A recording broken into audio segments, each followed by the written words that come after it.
안녕하세요. 오늘도 뉴스를 전부 챙겨보기엔 시간이 부족하시죠? 그래서 오늘 날짜 기준으로 시니어에게 지금 가장 중요한 뉴스 5가지만 쉽고 차분하게 정리해드리겠습니다. 첫 번째 뉴스입니다. 국민연금을 조기 수령하는 사람이 드디어 100만 명을 넘었습니다. 국민연금은 정해진 나이보다 1년 먼저 받을 때마다 평생 받는 연금이 매년 6%씩 줄어듭니다.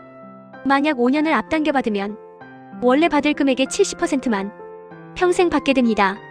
그럼에도 불구하고 요즘은 생활비 부담 때문에 손해를 알면서도 미리 받는 분들이 급격히 늘고 있습니다. 이 선택은 지금 몇 년의 문제가 아니라 앞으로 20년, 30년 동안 계속 영향을 미칩니다. 연금은 가장 신중하게 계산해야 할 돈입니다. 두 번째 뉴스입니다. 전세와 월세 시장에서 집주인이 세입자를 면접으로 고르자는 논의가 실제로 나오고 있습니다. 전세 계약을 하면 최대 9년까지 거주가 가능하다 보니 집주인들이 처음부터 더 까다롭게 고르겠다는 것입니다. 이미 일부 지역에서는 직업, 소득, 가족관계까지 묻는 사례도 늘고 있습니다.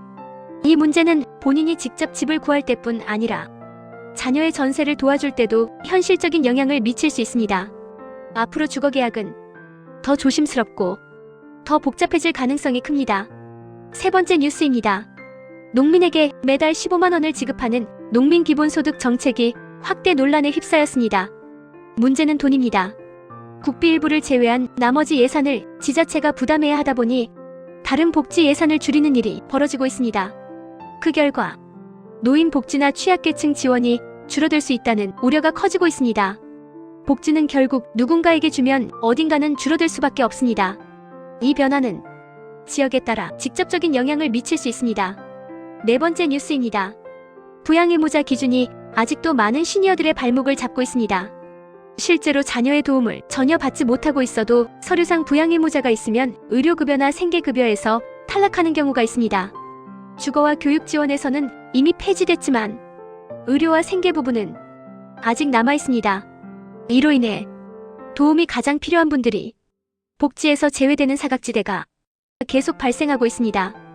다섯 번째 뉴스입니다. 이제 은퇴 후에도 일을 하는 것은 선택이 아니라 현실이 되고 있습니다. 체감 퇴직 연령은 이미 50대 초중반입니다.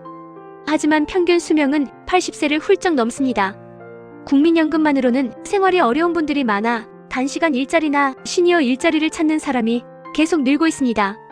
일본의 경우 70세 남성의 절반 가까이가 여전히 일을 하고 있습니다. 앞으로 중요한 것은 얼마나 오래 일하느냐가 아니라 어떤 일을 무리 없이 할 수 있느냐입니다. 오늘 정리해드린 5가지 뉴스 중에서 가장 와닿았던 내용은 몇 번이었나요? 댓글에 번호만 남겨주셔도 좋습니다. 반응이 좋다면 이렇게 시니어에게 필요한 뉴스만 골라 매일 정리해드리겠습니다. 지금까지 오늘의 시니어 핵심 뉴스였습니다. 고맙습니다.